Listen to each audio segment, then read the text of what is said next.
עכשיו, מה זה שלב ב'? אנשים אומרים שלב ב', מה זה שלב ב'?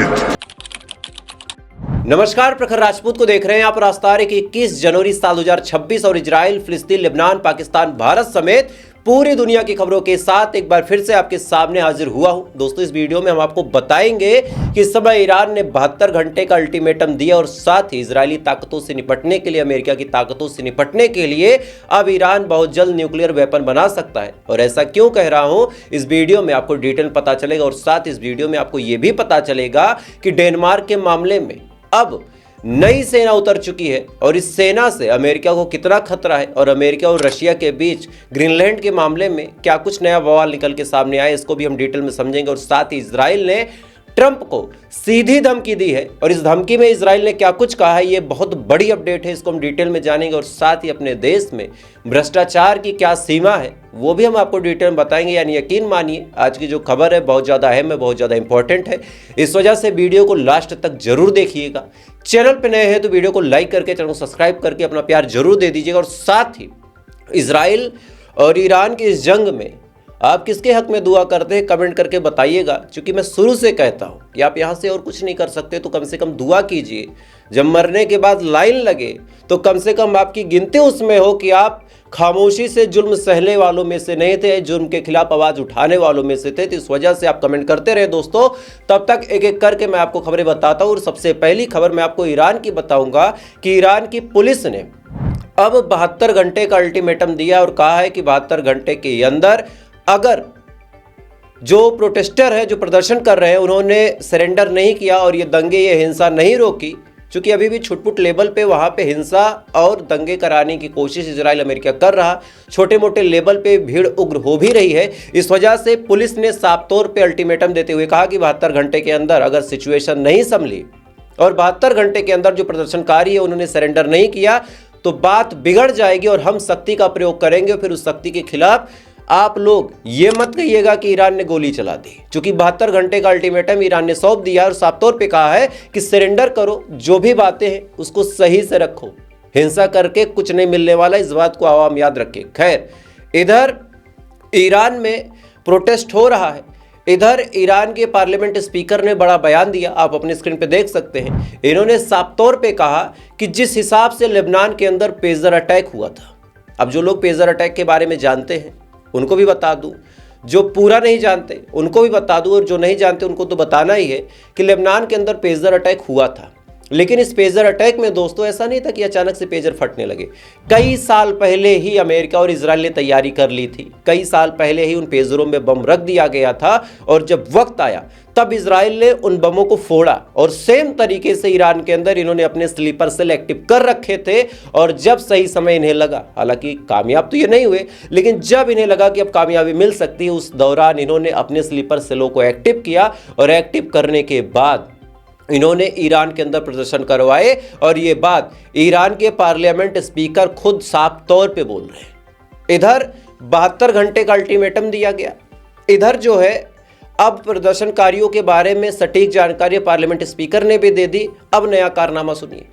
Iran में जो सरकारी टीवी है उसको हैक किया गया और हैक करने के बाद रेजा पहलवी के सपोर्ट में एक वीडियो चलाया गया और उसमें कहा गया कि जो ईरान की आर्मी, ईरान की जो पुलिस है वो प्रदर्शनकारियों की तरफ बंदूक न उठाए और रेजा पहलवी को कुर्सी उनकी सौंप दे चुकी। रेजा पहलवी ही ईरान की गद्दी के असली हकदार है।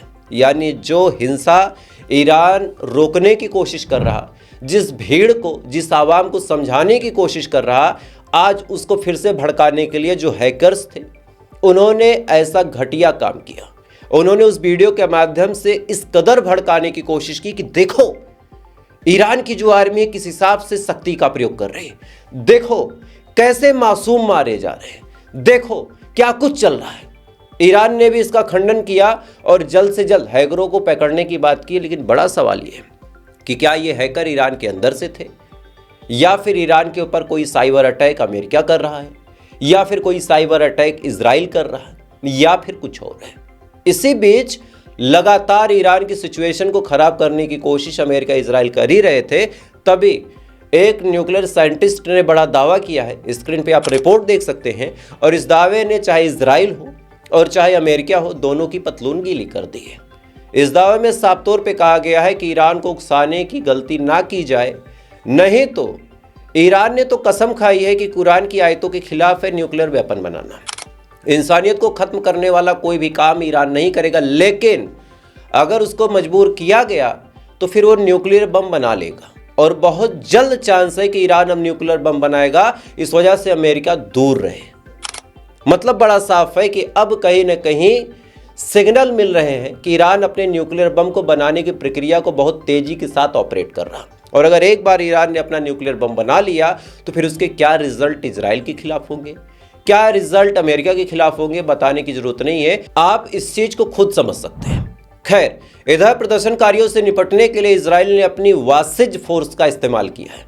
वासिज फोर्स एक खतरनाक फोर्स है जो पुलिस से थोड़ी सी ऊपर होती है और IRGC से थोड़ी नीचे होती है, और इसका काम शांति डिप्लॉय करना। जैसे हमारे यहाँ चुनाव होता है और कई ऐसे बूथ होते हैं जो संवेदनशील होते हैं, खासकर प्रधानी का चुनाव, BDC का चुनाव, जिला पंचायती का चुनाव, तो ऐसे हाल में उस बूथ पे पुलिस न भेज के CRPF भेजी जाती है, सेंट्रल रिजर्व पुलिस फोर्स।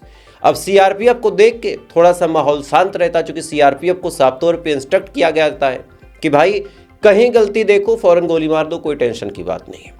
और CRPF की एक रिपुटेशन है, तो जहां पुलिस फेल होती है वहां पे CRPF लगाया जाता है। वैसे ही ईरान के अंदर जहां ईरान की पुलिस फेल हो रही है वहीं पे अब वासिज फोर्स को तैनात किया जा रहा है, और इसकी गाड़ियां शहरों में धड़धड़ा के कब्जा कर रही हैं, और अब प्रदर्शनकारियों का, इन इजरायली गुंडों का हाल बेहाल होने वाला है दोस्तों। खैर, इधर ये तमाम चीज चल रही है, लेकिन थोड़ा सा आज आपको इतिहास की खबर दे देता हूं।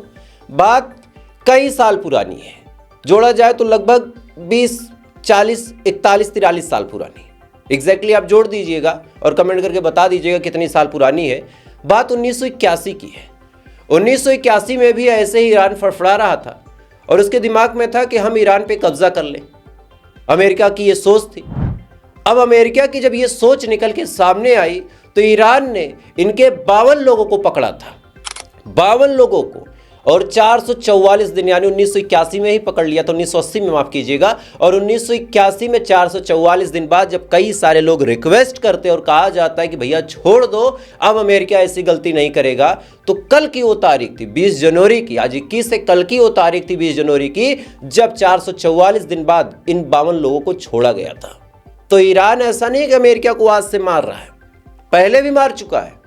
ईरान के पास अच्छा एक्सपीरियंस है अमेरिका से निपटने का, और ऐसे हाल में अमेरिका को भी पता है कि क्या हाल है, तभी जानबूझ के अब ईरान के मामले से डोनाल्ड ट्रंप कन्नी काट रहे हैं कि कुछ बोलना ना पड़े, और जाके अपने ही पालतू, समझ गए होंगे ना, उससे भिड़ गए।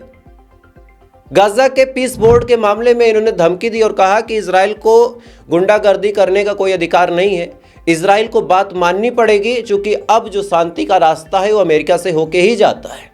साफ तौर पे डोनाल्ड ट्रंप ने कहा कि इजराइल की मनमानी नहीं चलेगी और गाजा में वही होगा जो अमेरिका चाहेगा।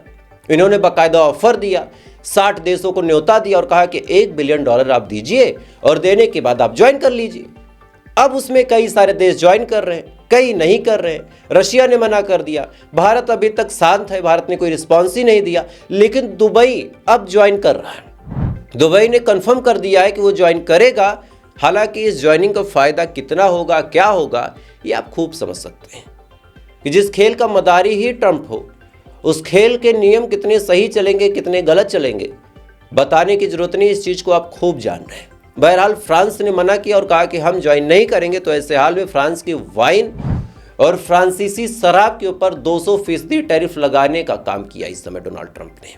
खैर, इधर ये तमाम चीज चल रही है। इधर ग्रीनलैंड के मामले में रशिया ने आग में घी डाल दिया। रशिया ने एक बयान दिया है और इस बयान के कई सारे मायने हैं, तमाम मायने आपको समझाऊंगा कि क्या रशिया सच में उतना अच्छा है जितना वो बनता है। क्या हमारे दिमाग में रशिया को लेके गुडविल बैठ चुकी है कि रशिया के खिलाफ हम कुछ सुनते नहीं हैं, या फिर कहानी कुछ और है। दरअसल रशिया ने बयान देते हुए कहा कि ग्रीनलैंड की जो जमीन है वो ना तो नॉर्वे की है और ना ही डेनमार्क की। ग्रीनलैंड की जमीन अपना एक स्वाधीन अधिकार रखता है, उस पर किसी भी देश का कब्जा नहीं होना चाहिए।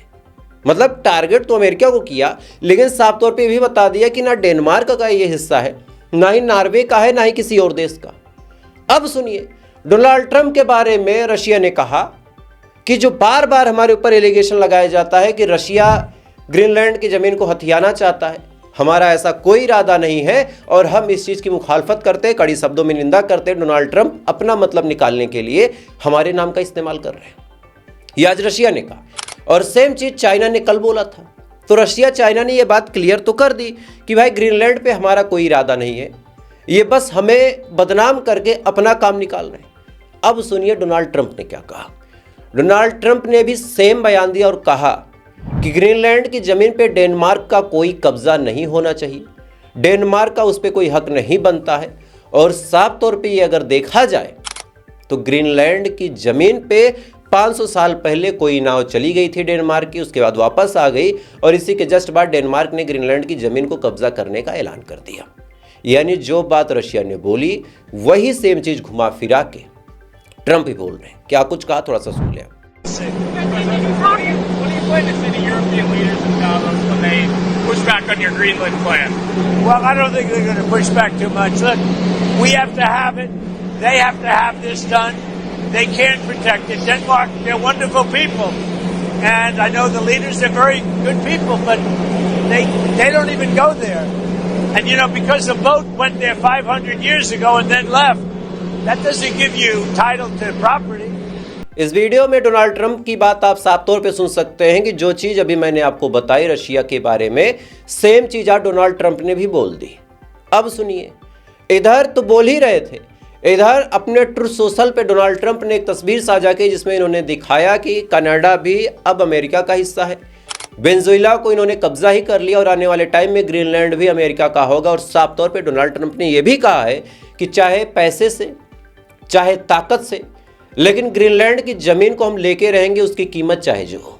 तो यानी ग्रीनलैंड के मामले में अब अमेरिका कुछ भी करने को तैयार है। और इसी बीच डेनमार्क ने अपनी आर्मी को भी भेजा है। वीडियो देखिए।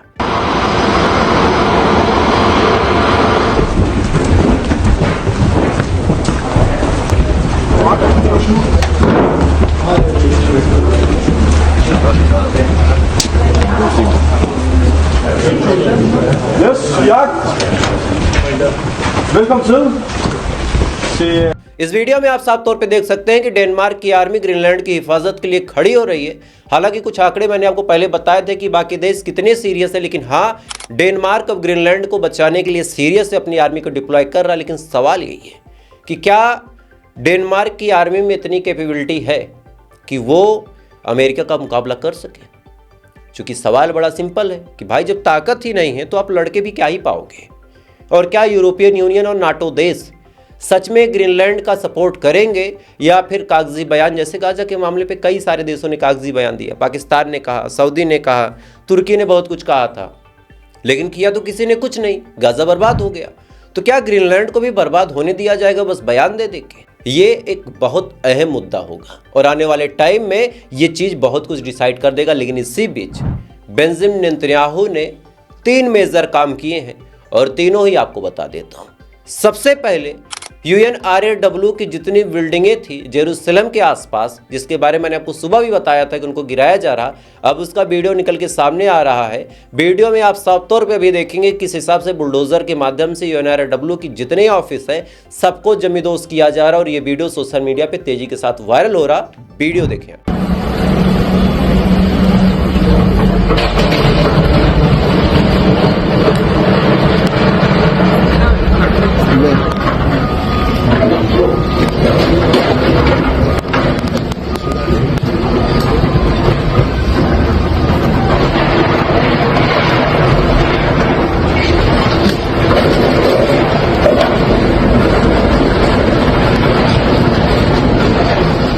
इस वीडियो में आप साफ तौर पे देख सकते हैं कि किस हिसाब से UNRWA की बिल्डिंग को तोड़ के जमींदोज किया जा रहा है और साफ तौर पे ये मैसेज यूएन को इजराइल ने दे दिया और अमेरिका को भी दिया है कि आप गाजा के लोगों की मदद नहीं कर सकते और हम मदद नहीं करने देंगे। बहरहाल इसी बीच बेंजामिन नेतन्याहू ने डोनाल्ड ट्रंप को भी धमकाते हुए कहा कि गाजा से हम हमास को खत्म करेंगे, गाजा के अंदर ना तुर्की होगा ना ही कतर होगा और इसके लिए हमें चाहे शक्ति का प्रदर्शन करना पड़े, चाहे ताकत दिखाना पड़े, चाहे जो करना पड़े हम करेंगे। यानी इनका मतलब बड़ा साफ है कि अमेरिका कुछ भी प्लान बना ले, हम गाजा को उस हिसाब से नहीं चलने देंगे। क्या कुछ बेंजामिन नेतन्याहू ने कहा है, थोड़ा साफ सुने। ובאשר לרצועת עזה, אנחנו נמצאים על סף שלב ב' בתוכנית הנשיא טראמפ.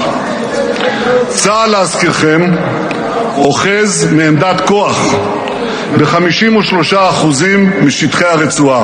עכשיו, מה זה שלב ב'? אנשים אומרים שלב ב', מה זה שלב ב'? שלב ב' אומר דבר אחד פשוט: החמאס יפורק מנשקו ועזה תפורז. אנחנו דבקים ביעדים הללו והם גם יושגו. इस वीडियो में आप साफ तौर पे सुन सकते हैं कि किस हिसाब से बेंजामिन नेतन्याहू ने डोनाल्ड ट्रंप को ही धमका दिया है। डोनाल्ड ट्रंप से ही ये साफ तौर पे कह दिया है कि हम तुम्हारी बात नहीं मानेंगे। यानी जिस फुंसी को पाल पोस के अमेरिका ने, डोनाल्ड ट्रंप ने बड़ा किया, उसको फोड़ा बनाया, आज वही फोड़ा नासूर बन के अमेरिका के अंदर घुस रहा है। और अब बड़ा सवाल ये है कि डोनाल्ड ट्रंप इस पे क्या एक्शन लेते हैं। क्या ये तमाम चीज़ें बस हमको दिखाने के लिए है कि इधर बेंजामिन नेतन्याहू धमकी देगा, इधर हम बोर्ड बनाएंगे, 60 बिलियन का इनकम हो जाएगा, फिर उस बोर्ड को डिसमेंटल कर देंगे, उसका कोई मतलब नहीं है। या फिर अब 60 बिलियन लेके गाजा के अंदर फिर से अमेरिका एक नया शहर बनाएगा। और बड़ा सवाल ये है कि इस शहर को क्या इजराइल बनने देगा, और अगर बनने देगा तो इस शहर पे कंट्रोल किसका होगा? क्या अमेरिका का होगा, या फिर सब कुछ बना के बाद में इजराइल कहेगा कि पापा आप दे दो, तो अमेरिका गाजा को इजराइल के ही हवाले कर देगा, या फिर ये फिलिस्तीनियों का होगा? क्योंकि देखिए, छोटी छोटी बातों पे खुश नहीं होना है कि भाई साहब अब तो ट्रंप और नेतन्याहू में तकरार हो गई। भाई तकरार हो, कट मरे, लड़ मरे, हमसे क्या, एक दूसरे को गोली मार दें। फिलिस्तीनियों का कितना फ़ायदा है, हमारा मेन एजेंडा ये है कि क्या सच में गाजा फिलिस्तीनियों को हैंडओवर होगा? क्या सच में शहर फिर से बसा के फिलिस्तीनियों को रहने दिया जाएगा? पता चले शहर बसा दिया और फिलिस्तीनी ही नहीं रह रहे, तो फिर उसका मतलब क्या बना? ये समझदार लोगों के लिए है। आप समझदार हैं, इस कॉन्टेक्स्ट को समझिएगा। खैर, इसी बीच तुर्की के एर्दोगान ने बड़ा बयान देते हुए कहा कि हम ईरान के साथ खड़े हैं, कंधे से कंधा मिला के खड़े हैं, और हर एक सिचुएशन में हम ईरान के साथ आवाज़ बन के उतरेंगे। इवन रिपोर्ट ये भी है कि अब तुर्की ने अपने अंदर जो ईरान की एम्बेसी है उसके सामने किसी भी प्रोटेस्टर को ईरान के खिलाफ आवाज़ उठाने से मना कर दिया, और अपनी पुलिस और अपनी आर्मी को आदेश दिया है कि अगर कोई तुर्की के अंदर ईरान की एम्बेसी के बाहर आके आयतुल्लाह खमनेई की सरकार के खिलाफ प्रोटेस्ट करे तो ऐसे हाल में उसको पकड़ लिया जाए, या फिर उसको गिरफ्तार करके जेल में डाला जाए, या फिर उसके ऊपर लाठीचार्ज करके उसको भगाया जाए। तो तुर्की भी कहीं ना कहीं अब ईरान के सपोर्ट में उतर रहा है। लेकिन फिर बड़ा सवाल ये है कि सपोर्ट ये गाजा का भी करते थे, सपोर्ट ये लेबनान का भी करते थे, लेकिन उसका रिजल्ट क्या हुआ, ये थोड़ा सा कैलकुलेटेड चीज़ है। खैर, तो फिलहाल अभी के लिए बस इतना ही। और सुबह भी वीडियो मैंने आधे पे छोड़ी थी क्योंकि तबीयत काफ़ी ख़राब है। बस आप लोग का जो प्यार है वही मजबूर करता है खबरों को रिसर्च करके आपके सामने लाने में। बाकी यकीन मानिए बुखार बहुत तेज़ है और आप लोग की दुआओं का असर है कि बहुत जल्द रिकवर भी हो जाऊँगा। खैर, बाकी थोड़ी देर बाद फिर मिलते हैं ऐसी किसी खबर के साथ। अब तक आप अच्छे रहे, खुश रहें, अपना ख्याल रखें, अपने देश का ख्याल रखें। जय हिंद, ऊपर वाला की हिफाजत करें।